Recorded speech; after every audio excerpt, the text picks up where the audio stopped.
einer Gemeinde in Oberösterreich mit ca. 3000 Einwohnern. Ich möchte euch kurz informieren über die Anwendung der Methode des systemischen Konsensierens im Rahmen von Bürgerbeteiligungsprojekten.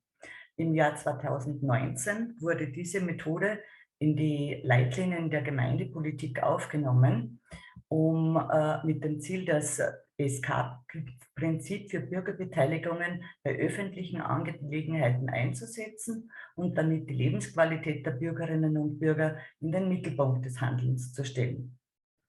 Mit der ESK-Methode sollen bei der Entscheidungsfindung die unterschiedlichen Wünsche, Bedürfnisse und Interessen der Bürgerinnen und Bürger Berücksichtigung finden.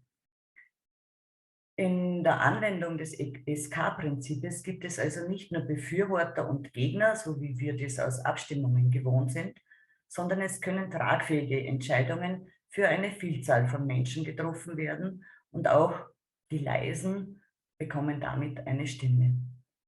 Der Vorschlag wird mit dem geringsten Gruppenwiderstand kommt dem Konsens am nächsten und die Verantwortlichen erhalten durch den Bürgerbeteiligungsprozess ein Stimmungsbild und wertvolles Wissen. Die Anwendung von systemisch Konsensieren hat einen bestimmten Ablauf. Und zwar eine Gruppe von Menschen hat ein gemeinsames Problem oder ein Anliegen, eine bestimmte Aufgabe und möchte dafür eine Lösung finden.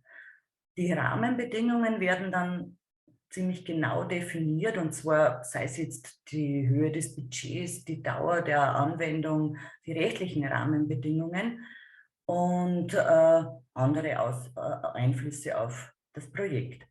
Die Gruppe entwickelt in der Folge Vielzahl von umsetzbaren Vorschlägen nach Möglichkeit eben unter der Einhaltung der Rahmenbedingungen, um Ausschlüsse im Anschluss zu vermeiden.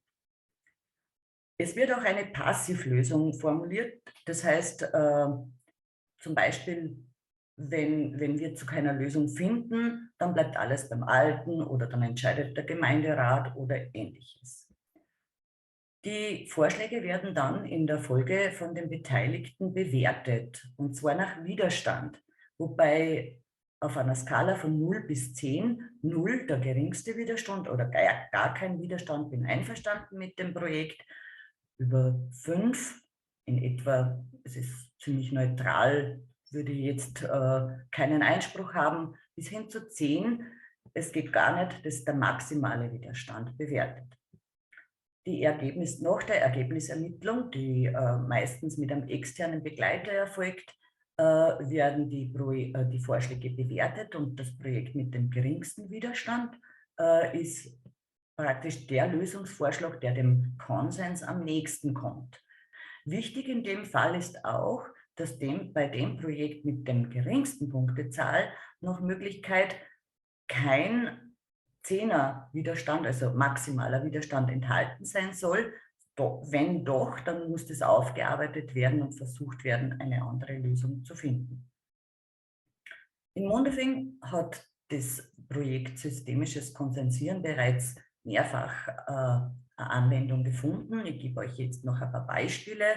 Zum Beispiel die ersten Schritte waren intern im Gemeindewesen bei der Festlegung von einer Destination für den Betriebsausflug oder der Text für die Aufschrift eines Kommunalfahrzeuges.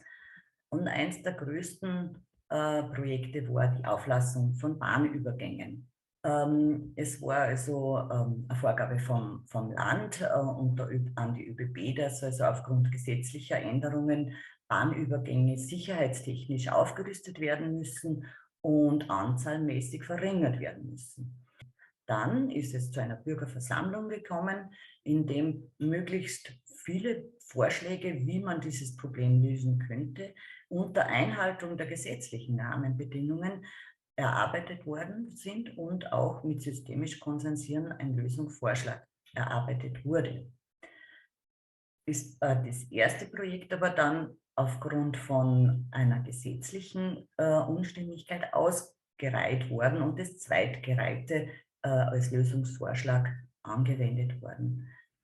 Die Empfehlung ist dann letztendlich vom Gemeinderat einstimmig beschlossen worden. Man ist also wirklich sehr, sehr überwältigt gewesen von der Mitarbeit und von dem Ergebnis, das die Anwendung des systemischen Konsensierens in diesem Projekt sozusagen eingebracht hat. Also es war wirklich überwältigend.